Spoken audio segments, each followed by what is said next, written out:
Vous êtes-vous déjà demandé pourquoi vous mangez? Ok, en voici la principale raison. Vous mangez à cause de vos besoins nutritionnels, pas vrai? Vous mangez à cause des besoins de votre corps. Il a besoin d'énergie, de réserve d'énergie. C'est pour cette raison que vous mangez. Mais vous êtes-vous jamais vraiment demandé pourquoi vous mangez ce que vous mangez? Ceci est un sujet passionnant, parce qu'une fois que vous commencez à comprendre pourquoi vous faites vos choix alimentaires comme vous les faites, vous franchissez une étape vers votre liberté alimentaire. Par liberté alimentaire, j'entends manger ce que vous voulez, quand vous le voulez, autant que vous le voulez, d'une manière fonctionnelle et saine. Avez-vous déjà eu ce sentiment? Vous savez, à 2h, 3h, 4h de l'après-midi, vous commencez à rêvasser légèrement, vous commencez à ressentir la fatigue, vous bâillez même peut-être un peu, vos paupières deviennent lourdes. Devinez ce qui se passe? Vous êtes en hypoglycémie. Les êtres humains ont deux sources primaires d'énergie. L'une, c'est le gras, et l'autre, les sucres.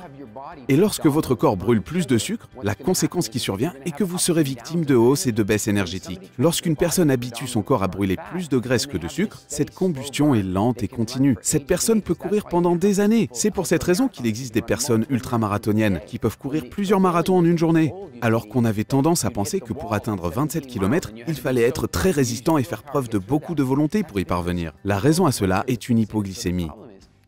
Dès l'instant où une personne commence à ressentir une baisse de glycémie, elle a juste envie de manger des aliments riches en quoi? Riches en fructose, en sucre avec un IG élevé.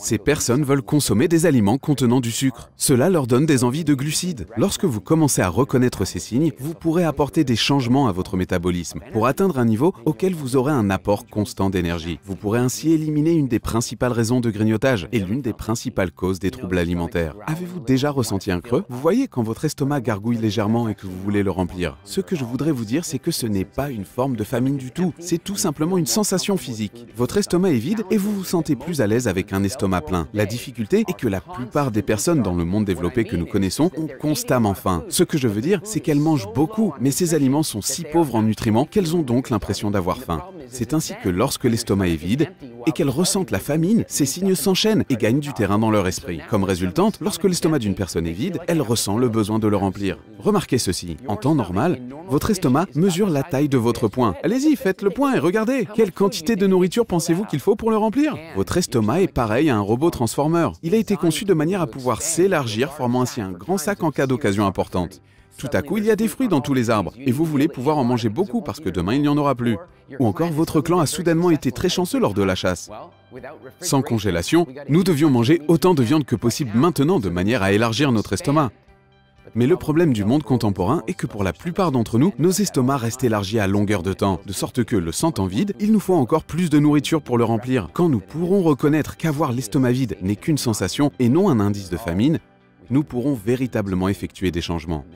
Nous pourrons donc nous attaquer à la véritable faim, la famine nutritionnelle. Toutes les autres sensations de famine sont illusoires. La faim nutritionnelle est la seule véritable faim. Et le problème est que nous ne savons pas la reconnaître. Voyez-vous, il n'est pas facile de la reconnaître, car nos ancêtres n'avaient pas d'épicerie où se ravitailler. Autrement dit, Mère Nature apportait en exclusivité les aliments nutritifs disponibles. Ainsi, à mesure que le corps manifestait le besoin de vitamines, de minéraux, de graisses, de protéines, le corps ne disait pas « va et achète telle marque de produit ». Il demandait juste à manger, car si vous faisiez simplement cela chaque jour, si vous mangiez simplement ce qui est disponible autour de vous dans la nature tout au long de l'année, vous atteindriez vos objectifs nutritionnels. Le défi qui est le nôtre aujourd'hui est que la plupart d'entre nous n'atteignons pas nos principaux objectifs nutritionnels, ce qui nous pousse donc à déambuler avec une sensation permanente de famine. La manière la plus simple de neutraliser cette sensation est de s'assurer de suivre un de nos principes essentiels à WildFit. Ce principe, c'est que votre santé est de loin plus déterminée par votre approvisionnement en bons aliments qu'elle ne l'est par l'élimination des mauvais aliments. Si vous vous concentrez sur le fait de vous approvisionner suffisamment en légumes que vous avez besoin de manger, en suffisamment de protéines que vous avez besoin de manger, en suffisamment d'hydratation et d'eau dont vous avez besoin, si vous vous concentrez là-dessus, alors vous pourrez largement diminuer votre faim nutritionnelle et pourrez subitement avoir plus de détermination pour contrôler votre famine émotionnelle lorsqu'elle survient. Vous n'aurez donc pas de problème d'hypoglycémie. Par la satisfaction de vos besoins nutritionnels, vous changerez votre rapport à la nourriture pour toujours. En comprenant ces différents types de famine et en prêtant attention à leurs signes, en laissant passer du temps et en vous demandant vraiment pourquoi vous consommez tel aliment à ce moment précis, vous pourrez faire des changements. Venez passer 3 mois avec nous. Durant ces 3 mois, nous vous guiderons tout au long d'un processus au cours duquel nous changerons considérablement votre relation nutritionnelle, votre relation avec les aliments et votre mentalité après une période régulière. De sorte qu'après un certain temps, votre rapport aux aliments aura complètement changé. Ceci n'est pas une situation au cours de laquelle vous assisterez à un programme et obtiendrez des résultats à court terme pour ensuite connaître un effet boomerang. Avec cette approche, nous allons inverser la courbe de votre santé pour toujours.